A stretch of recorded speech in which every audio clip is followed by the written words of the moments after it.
All right, guys, we are back again. COVID Cabal, September 15th.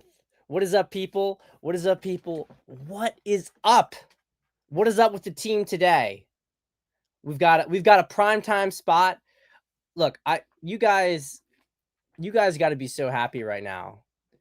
You guys got to be so happy that now I have set up COVID Cabal as a standard throughout the week. We got COVID Cabal, guaranteed COVID Cabal 3 times a week. Let's be honest, it's probably not going to be guaranteed every week. But we've got on schedule 3 times a week. Monday, Wednesday, Friday, 5:15 p.m. COVID Cabal, let's fucking go. Let's fucking go. We're doing it. We got COVID Cabal going on, guys. And there's a lot of stuff to talk about too. That's the thing. I was like, there's too much going on. We got to get back in it. Now's not the time to be leaning out. So if you guys are here, anybody who's here, leave a comment in the chat. Leave a comment in the chat. We are going live with COVID Cabal right now. And this is going to be an interesting conversation for you guys today. I think that you guys are gonna like this today. This is another thinking man's episode for COVID Cabal. Okay, I know that sometimes we like to just be a little bit of wild. We like to wild out. But today we're gonna be thinking. Because I got to be honest with you guys. I don't want to be like all those people who think they know the answer to stuff when I don't think I know the answer to stuff. I want to point out what we know and what we don't know, where the discrepancies are, where they aren't, and let's see if we can come to some sort of understanding about what is actually happening. And we may not know today, but I want to be tracking what is happening here. I want to be tracking it and trying to figure it out. So here is the big dilemma that I am facing when it comes to my analysis of not only just Charlie Kirk. Charlie Kirk's situation is definitely the most acute. It kind of brings it all to a head. But this has been a conversation that's been happening all throughout the entire Trump administration, and that really became a big thing during both Epstein and became a big thing during the drama with Iran, right? And that is this dual argument. You have these two competing arguments that are going on right now. The first argument is one which I'm sure you guys have seen everywhere, which is that it's just the Jews. The Jews are doing everything. The Jews control the American government. The Jews control the world. And we are Zionist-occupied government. And, you know, depending on how extreme you want to go with that take, you either say that Trump is working with the Zionists, Trump is a Zionist, or you say Trump is controlled by the Zionists. Trump has minimal options when it comes to dealing with the Zionists. And that it's, you know, everything just comes back to the Jews. And in the case of Charlie Kirk, that Charlie Kirk was an example of this, because Charlie Kirk was groomed and brought up by them, and then he was going off reservation. He was, you know, speaking out more against Netanyahu, speaking out more against the things that Israel was doing. Refused to take Netanyahu's money for TPUSA, and so they killed the Jews. The Israelis killed Charlie Kirk in a hopes of moving the narrative towards, you know, trying to stop him, because he had so much influence among the youth in particular, to try to stop him from having this big, you know, from turning people more anti-Jewish, and that now they can use him as a martyr. This is the argument about why it made sense to kill him. That now he's like a martyr. They can try to spin it, because he had still been mostly pro-Jewish. They could spin him as a martyr for, you know, not only just Christians, but that he was also for Jews, and to try to create, you know, really re-cement the Zionist Christian alliance in the country. So that's one. And you know, so okay, so to finish that thought, to the extent that like the DSA, tranny guy, um, Tyler Robinson, his group of tranny paramours, that this group of nut jobs are really just patsies, in that this is really just coming from the Jews, from the Zionists. So that's one whole thing of argumentation. Okay. Then you have the other one, which is, and there's going to be two variants of that, right?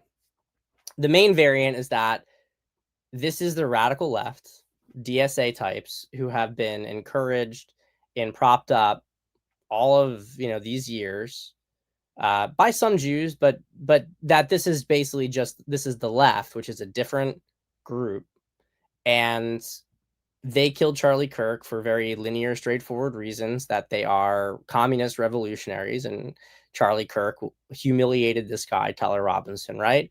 And that these people are being groomed in Discord chat groups and radicalized. And some of that has to do with the conditions of society, right? Social alienation, but also probably they're being directed by rogue intelligence agents to do this assassination attempt. I think most people on this side of the argument believe that he was not a lone actor. They understand that he got, he was probably part of a network of people, and they want that. So I'm going to stick to that main argument, because I haven't really heard people thinking like this is a lone radical.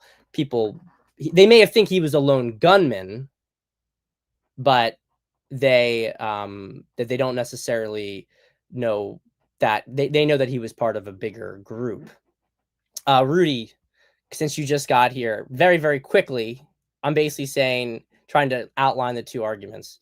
Is it the Jews, just the Jews doing everything, or is it the DSA communist left that killed him?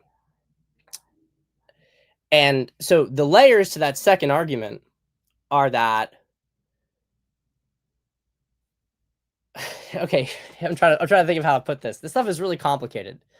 What I just said is not complicated. The next level of this is complicated. And I know, like, this is an argument for sophisticated COVID cabal people. Okay. I'm telling you guys this because you're an intelligent audience by and large, right? By and large. No, you guys all are. I don't think there's anybody slow in here. You got to keep up. You got to keep up. This is an intelligent audience. But the argument is that just as linear as it is, or is there a higher level to it, that they are using one of these narratives against the other? So is it that the Jews are trying to frame the DSA? It's just the Jews, and they're trying to frame the communists who they also backed, and are they doing that to try to now swing? This is kind of complicated argument. Are they did they create that group just to destabilize America? And is that just a front because they want to draw attention away from themselves, because those people hate Jews? Or is it that these are both assets, or the Jews, the Zionists, let's say, and the DSA Communist Front, are they assets between, they're being used by a higher group? And some people call this the City of London. But the point is that this is like where the real epicenter of the cabal, these European globalists. I say European globalists because they've mostly come out of Europe, but they are global. It's a global group that, whether you're talking about the Bank of International Settlements, they control the central banking, the financial stuff, some of which are Jewish, but not all of them. And they have goals beyond the propagation of any individual group. Okay. So those are the sort of two camps, and I just added a more sophisticated layer to it for the second one. So, all right. Here's the short answer for you guys. I don't know the answer. That's the short answer. I don't know. I don't know. And I'm not saying it to be obtuse. I've been thinking about this for months. Ever since the Iran thing, I've been thinking about it. But I feel like I have an idea of what's going on here, but nothing is entirely fitting yet. That doesn't mean it won't fit. Well, John, this is a given. This is a given. I mean, the FBI, I'm not talking about cash, by the way, but within the FBI itself, there's still tons and tons of rogue agents. And it may not even be FBI, it could be a different intelligence agency. And this gets into the whole stuff. Like, so the linear answer is this. This is my opinion on a linear front. I have really like tried to search for the motive. Like, I know the arguments why they're saying the Jews killed Charlie Kirk. I got to be honest, guys. I do not find it very persuasive, and I'm not saying that because it would make things a lot clearer, make things a lot more obvious. So I kind of wish that that was the case, but I'm not finding it. First off, I'm just not finding it very persuasive. Okay, that doesn't mean that there wasn't some intelligence agency activity behind the scenes, but I'm just speaking strictly from the perspective of, if you're trying to make the case that this was going to this was going to make people love Jews in America. I don't think, I mean, you can already see it did none of this, really. It really did not have any impact on that front. That's the first thing I'd say. The second thing I'd say is that there are no credible indications that Charlie Kirk had become an enemy of Israel. There is a big difference between saying, I'm not going to accept Netanyahu's money, and to make a few, questioning comments about things and being anti-Israel. And I'm going to tell you this, and this is actually, to me, one of the really big, alarms that were ringing, is that the people who were saying that all the various influencers and posters who were saying that Israel killed him were promoting things and theories that were false. Okay, so that's never a good thing when you see that, because when you start to like that dude, like George Zinn on the ground, a lot of that stuff was really blown out of proportion. Like, this guy was a lunatic. Like, he was like in Arizona on like college campuses saying all sorts of crazy stuff. Like, he actually seems like a lunatic. The guy who was there who said, no, get me. And I'm not saying, look, don't worry. I'm not saying that he's not involved. I'm just saying he very well could be a crazy person, because his entire track record of his life is being a nutcase. And I don't know why he was interviewed for 9/11. So I'm not like, but he was living in Colorado. He wasn't living in New York City. So I don't know why he was interviewed. Again, I'm not denying the intelligence agency connection with him, but it's not, that's like, even like that's just that you can actually explain some of his behavior at this point a little bit more, of him just being a lunatic. Because if you actually look at his track record with events and law enforcement, he says all sorts of crazy shit all the time. And he just seems to be one of those people who, whenever there's some sort of political thing or speaking, he puts himself right out there at front. And there are crazy people like that in this world. I just want to say there are crazy people like that. They have no other, they're off their rocker in some way. So put that to the side. But it's been a lot of other things, like people saying Ben Shapiro's taking over TPUSA. That wasn't true, right? That wasn't true. He just said a rhetorical statement. I'm going to pick up the mic.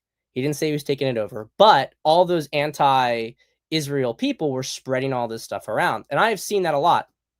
I'll give you another example. This is a new one, right? Here's a new one.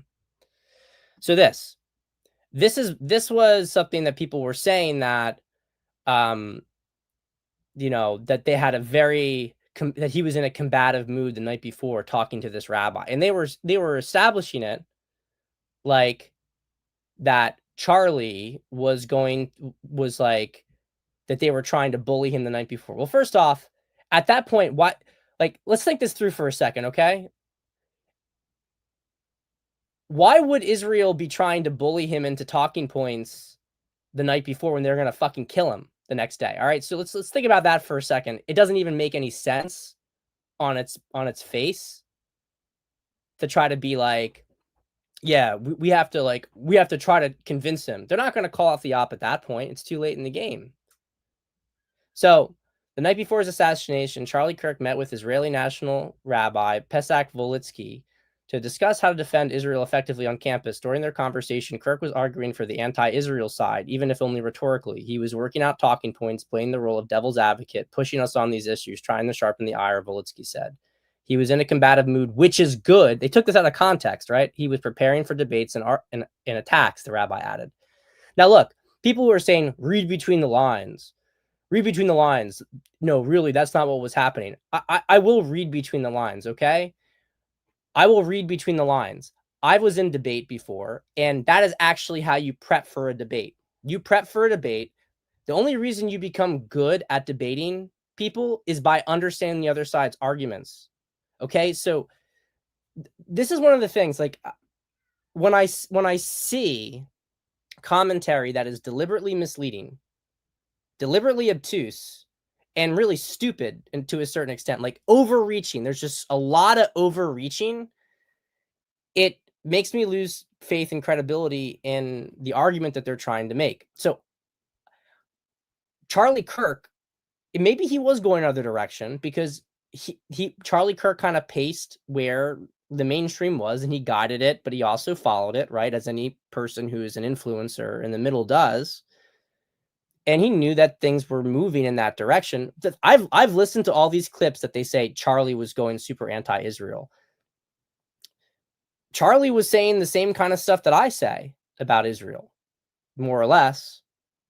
I mean, when he was talking about Israel's ethnic cleansing in Gaza, he wasn't saying it even in a super critical manner. Okay, he was saying this is what they're doing. He just said it. This is what they're doing, and they're doing it because they've had enough of it.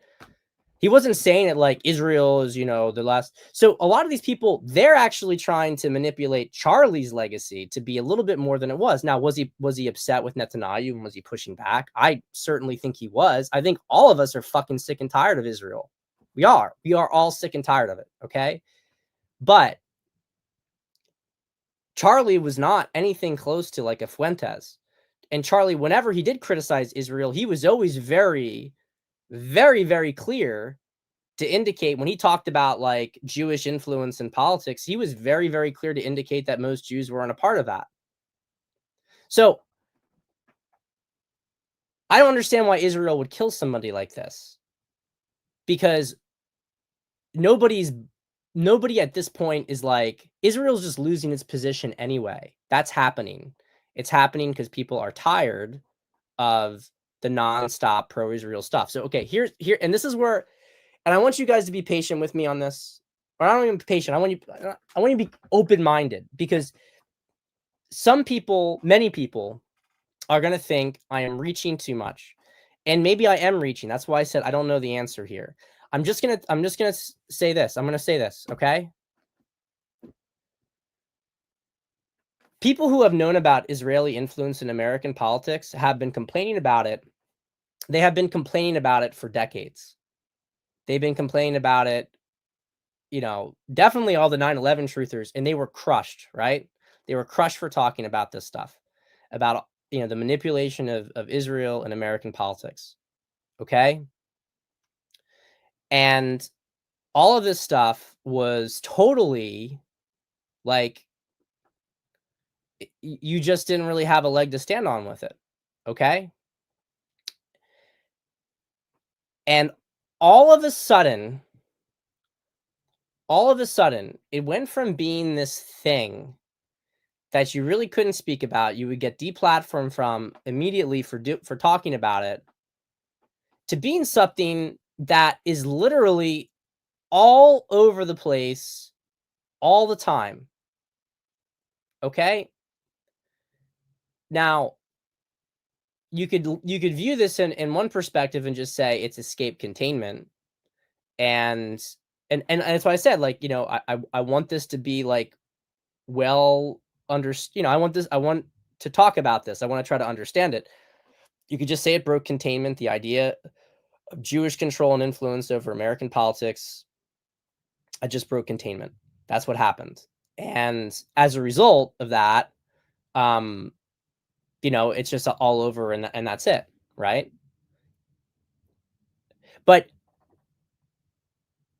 it certain influencers just kind of blew up very, very quickly with their influence on this stuff. And I'm just telling you, like, for people who for institutions that really don't want that around, it really seems like it's all over the place, and everybody who talks about it just becomes more promoted and more popular. What I'm trying to get at here is that I smell some sort of op going on. I'm not saying that that means that Israel is not guilty of the things that it's been guilty of, but what I want to offer here is that, is Israel just a tool on the board of these chess masters and an asset to be used, in that they had been using it for a long period of time, and they are burning that asset? Are they the same thing with the trannies and with the left? Are they trying to create some sort of conflict situation? Is that what it is? Are they trying to make you think? Are they trying to make this like this big division going on within society over it? I don't know. Here's the thing. When I look at, I'm gonna try to bring something up here. When I look at stuff like this, there are two different ways I can look at this. This, like, 50 states, one Israel, and they're doing the somewhere over the rainbow, which those of us who know, you know, those of us who know that this is an MK Ultra thing. I mean, Liz said it right there out front, right? But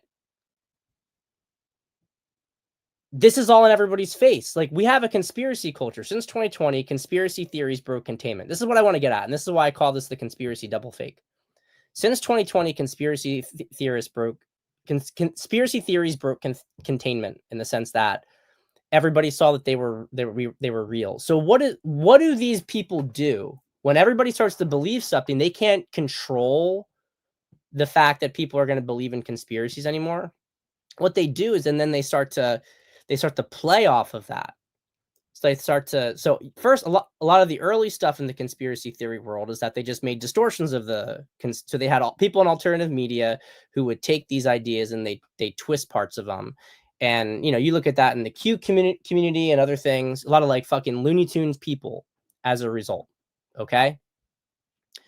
But eventually it gets to a point where they start to push stuff that is, it's like, yeah, this is what they're doing. See, they're still doing it. See, they're still doing it. I don't know, man. The fact that, like, Congress is so bootlicking to Jews right now, in the face of such collapse, hostility. Like, what I'm trying to say is this. Maybe it's just that they're really fucking stupid and delusional, and they don't understand how much they are attriting support, both on the left and on the right. But I can't help but think that a group that successfully hid in the shadows for a very, very long time in the mainstream would, in a moment like this, really downplay so much of this stuff. But instead, I'm seeing the opposite. Instead, I'm seeing them become more and more flagrant and open than ever. And what I'm just trying to say here is that it smells like there is some psyop going on. Nick Fuentes' rise, he's a brilliant orator, but his rise is not, it is not a organic thing. And people who are paying attention can see that very clearly. It's not organic. Okay. And I'm sorry, if this pisses off some of the unity among the right, but Fuentes speech, the words were very nice about what he said about Charlie Kirk and about coming together and everything. But I don't know if you guys can't read body language. I was looking at his body language. I was looking at his face, and man, I was fucking nauseated. It was so fake. And if you know about him from people who have like, Matt Forney was saying that he had heard from friends. I don't know if Matt's making that up or not, but I'm just gonna tell you, it's definitely true. It was totally insincere. And Fuentes is out there and he's saying, "What's Trump doing? Why won't wasn't Charlie his friend? Why isn't Trump doing anything to help him?" Fuentes is not a friend of Trump. Fuentes campaigned with Kanye West. He campaigned for Kamala Harris. Fuentes is not somebody who represents the Charlie Kirk kind of right. Charlie Kirk says, get married, have kids, bring hope, love.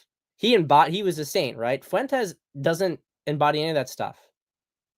Okay. And one of the reasons, and by the way, the Groypers did not do this crime. Okay. I know that the left is trying to spread that they did it.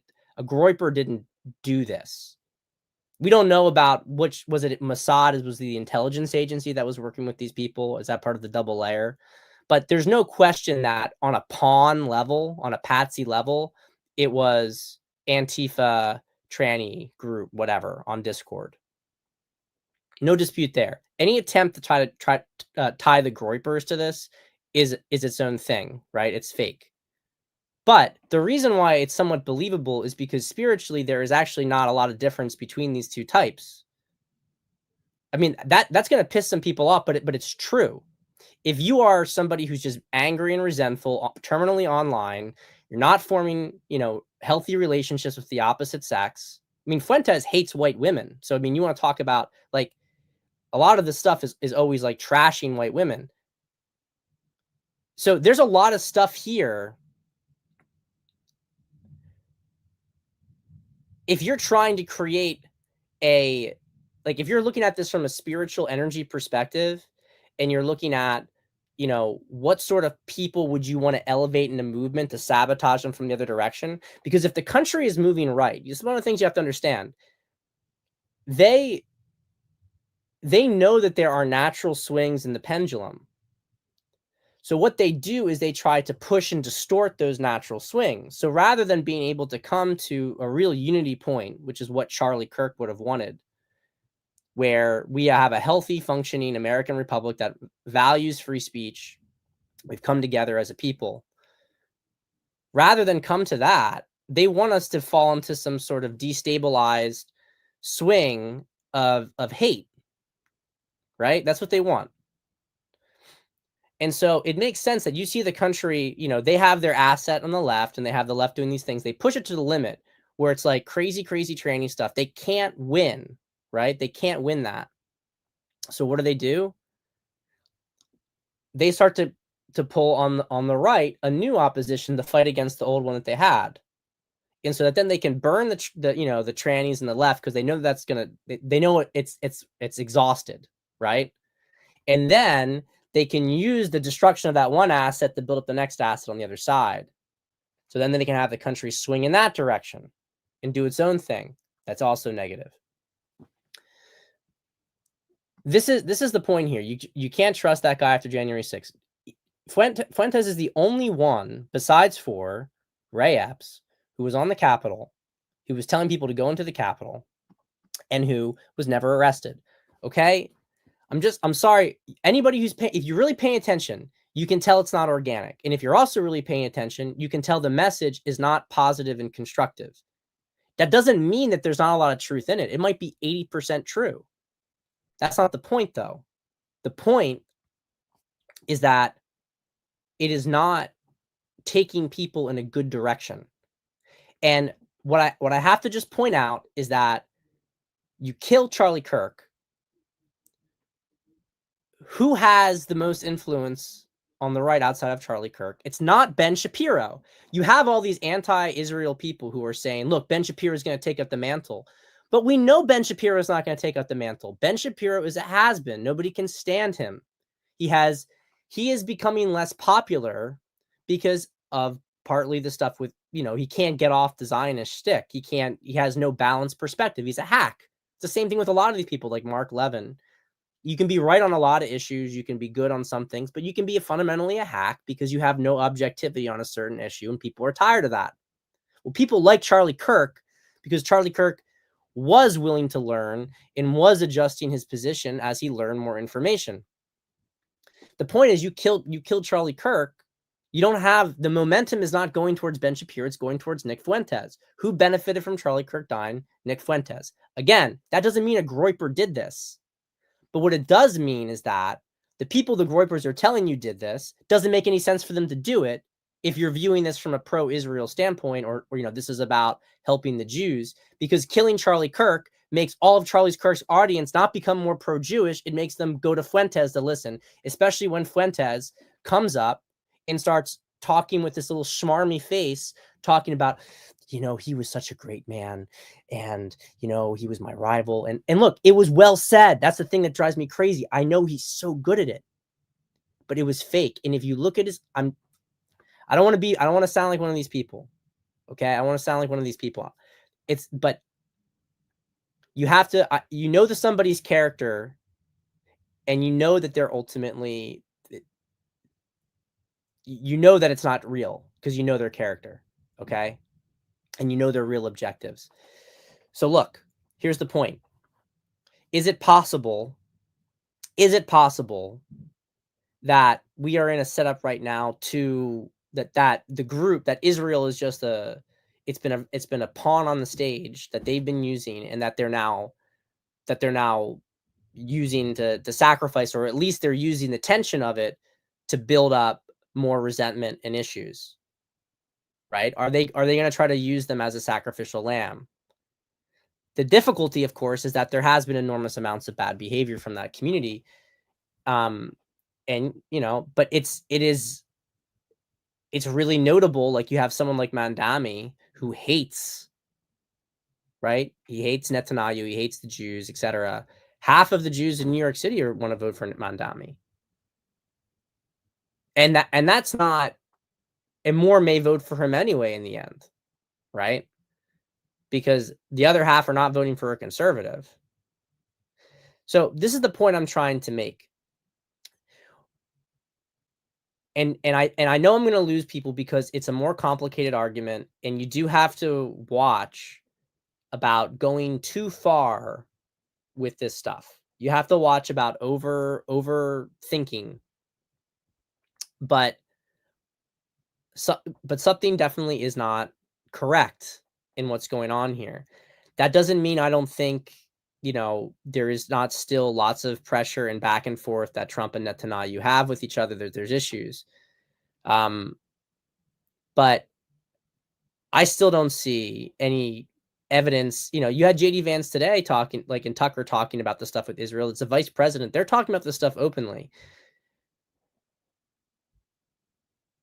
They're going after these, these leftist networks and everything. That's going to happen. Like, Trump, JD, like, these are people who are on the side of trying to clean up the country. They're not talking in a radical manner. So when you hear people talk about how, they're trying to, like, that Trump's with the Zionists and everything like that, I don't ever hear statements that indicate that kind of stuff. I do see cooperation with Israel, and I do see that there is some degree of political wrangling, and maybe there's some, I don't think blackmail against Trump, but there are constraints. There's some constraints. There's no question that we let Israel go and wipe out Hamas's leadership in Qatar. I'm not saying we did it, but we let them do it.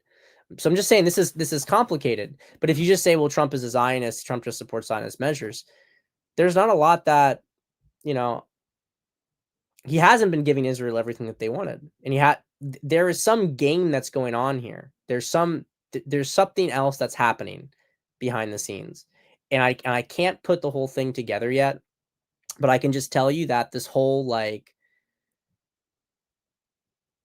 it's a new narrative. And I think it's very hard for us to wrap our heads around this, because how do I put this? We like to think we woke up. You know what I mean? We like to think we woke up. We woke up and now we understand everything that's happening, everything that they're doing. But we have to always be aware that these people are master manipulators. And the second we think that we have it all figured out is when they rug pull us in the other direction. I think that this group is losing fundamentally. But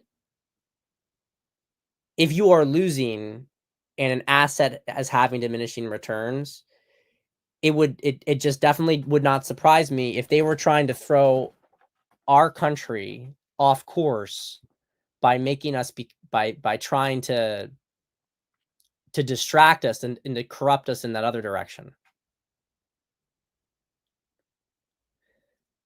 So this is food for thought, and I'm gonna keep thinking about this. But I'm not. But you know, when I see Marco Rubio at the Wailing Wall, when I see like more things like we got to give you know more, we have to do more.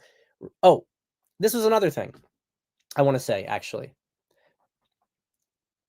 They were saying this bill, people on that side of the spectrum, we're saying we're talking about this bill where they could get rid of people for anti-Semitism in the country. But really what the bill said is it talked about terrorism, and they said, well, that can be used against enemies of Israel. But that's kind of like a deceptive statement, right? Because we're dealing with a terror group in the country.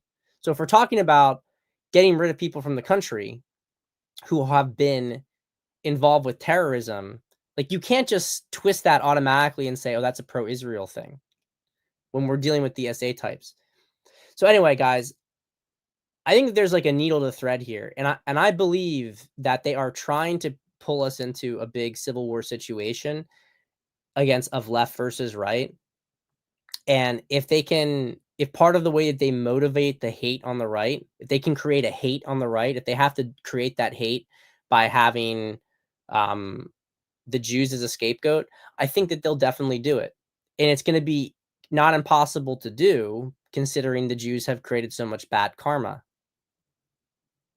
But that doesn't mean that that is the full picture and that that is the correct thing. I keep an open mind about this, and we're gonna keep monitoring it. When we do our next COVID cabal, we're gonna keep paying attention, but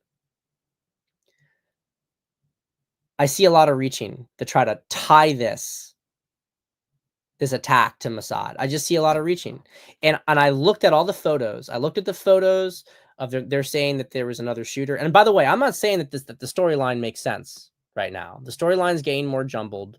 Like, I don't know if this is completely accurate, but official narrative: drives to campus in one outfit, changes clothes, shoots, leaves with no gun on foot, ditches guns, changes into prior outfit, goes back to car, drives 250 miles home, confesses to dad, turns himself in, now denies guilt. I don't know if that is actually what they're saying, because it is, to be honest, like, it seems like kind of a mess to me. I know one of the big issues is him taking the gun off the roof. Where is the gun? How does he carry it, then leave it? There's all sorts of issues with this. So there's still shenanigans going on, but man, I was looking at all this footage saying like, oh yeah, like Charlie Kirk's like Jewish security guard or whatever, Zionist security guard. That guy in the crowd shot him next to, man, like they're saying the bullet, it was coming from the complete opposite direction, that guy firing, but the bullet hits here. Like there's a lot of fake shit going on out there is what I'm trying to say. So really stay frosty. Okay? Stay frosty. Um try to There's more to this shooting than meets the eye, and we are definitely dealing with tons and tons of issues within our intelligence agencies. But Trump is going to get these people. Trump is going to get these people, and um, I just pay attention to the psyops as best as you can. And if you guys see things that are interesting, please, I only have so much bandwidth. I got a business to run, a family. If you see things that are interesting, feel free to DM me it. I always appreciate that. May help me to think more about this stuff. And this is actually a good thing to end on. Bibi has a COVID-19 vaccine display in his office. It's very interesting, isn't it? And the most vaccinated country in the world was Israel. So, does that really make him somebody who really loves the Jews?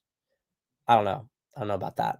But we'll see, guys. Anyway, I hope this was useful, some food for thought. But yeah, there's definitely some shenanigans going on. We don't have the full picture yet, but I'll say this: if you trust Trump, and if you can't trust Trump, then again, call it in because it's over. It's over. And think about that for a second. If that's the message people are saying, then how do we get this far already? You know, you have someone like Charlie Kirk genuinely representing very good things for people. You know, the core of this team really wants the best for people. Everything is not about trying to create hate. It's about trying to create order in a fair way. But there are some on the right who definitely want you to fall into hate and despair. And whenever you see that, just be fucking cautious. I'm telling you, be cautious, because that is the exact same weapon that the enemy uses, and they use it on the left all the time. You're a victim. You're a victim. Don't start to see that stuff on the right. It's all about self-empowerment and sovereignty. If you ever start to get into stuff like give up, it's over. It's coming from the enemy. I'm telling you. If they didn't start it, they're gonna back it. They're gonna boost it. All right. I'll see you guys, and see you guys tomorrow, same time for Dynamic Man. We're actually going to be talking about not Erica Trump, Erica Kirk. So if you guys who are more interested in the COVID cabal politics side of things, you might like tomorrow's Dynamic Man podcast, because we'll be talking about those aspects with a woman and choosing a woman. All right. Great seeing you guys. I'll see you next time.